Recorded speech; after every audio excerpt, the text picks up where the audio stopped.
Poach, for example, who was infamous for his cocaine-fueled benders and periods of reclusiveness, Gloria wouldn't have been surprised. But Davis McElroy had always exhibited a steadfast work ethic, and he never missed a deadline. He was also 6 or 7 years into recovery, and as far as Gloria Grossman knew, he no longer ingested anything more potent than ibuprofen. True, he did not like to be bothered when he went up to the house, the hole in the wall, as he called it, to work on a project, but even his time up there had never precluded him from returning her calls or responding to her emails. Was it possible he'd fallen off the wagon? Lord knew Gloria had seen it a million times before. It was a goddamn cliché in this industry, and hardly the most unexpected thing to happen to a writer. Mr. Fish has also attempted to reach out to him personally, Jack said. The illustrious John Fish makes personal phone calls? I just assumed you did all the dialing for him, Jack, just like you cut and chew his filet mignon. Quip all you want, Gloria, but that should clue you into the severity of the situation. I'm not quipping, Jack. I just don't want you to pop a gasket. Jack frowned, rubbed a set of plump, hairy-knuckled fingers across the mottled ridge of his brow.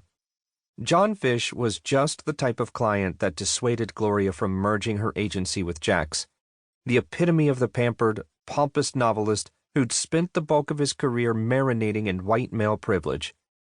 She'd heard rumors that, while on a book tour, Fish insisted his hotel rooms be cleaned by his own team of hired professionals, and that the rooms themselves be stocked with a supply of assorted nuts, dried fruits, charcuterie, a vase of fresh daisies, scented toilet paper, and bed sheets whose thread count was never to be lower than 1,000.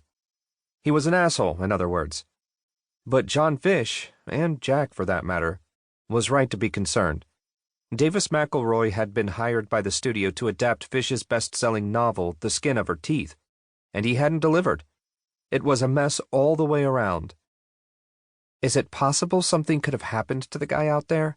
Jack continued. Could he have had a heart attack or a stroke or something out there at the house? He seemed in good health to me last time I saw him, Gloria said. Anyway, it wasn't a heart attack or stroke she was worried about.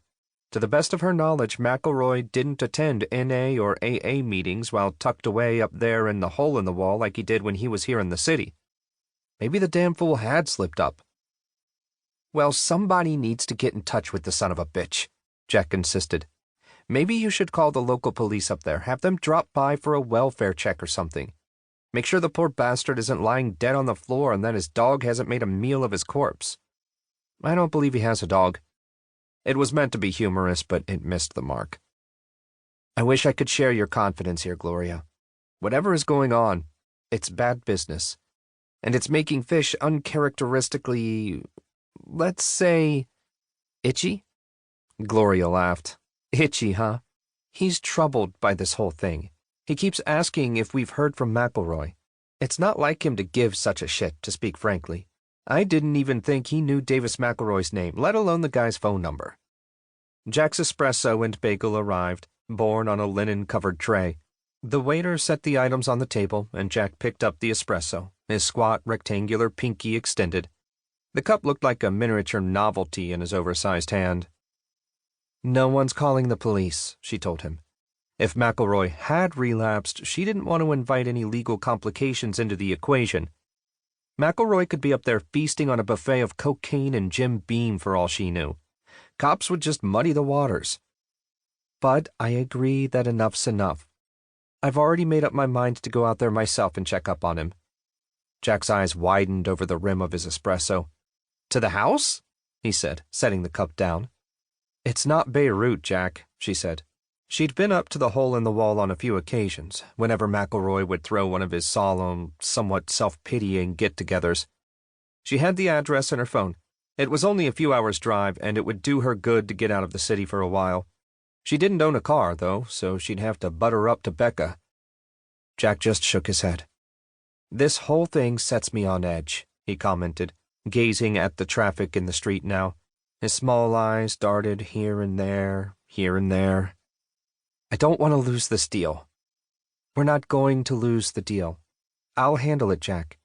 In the meantime, she said, you take care of the studio. Keep them placated and on the line. I'll deal with McElroy. I won't...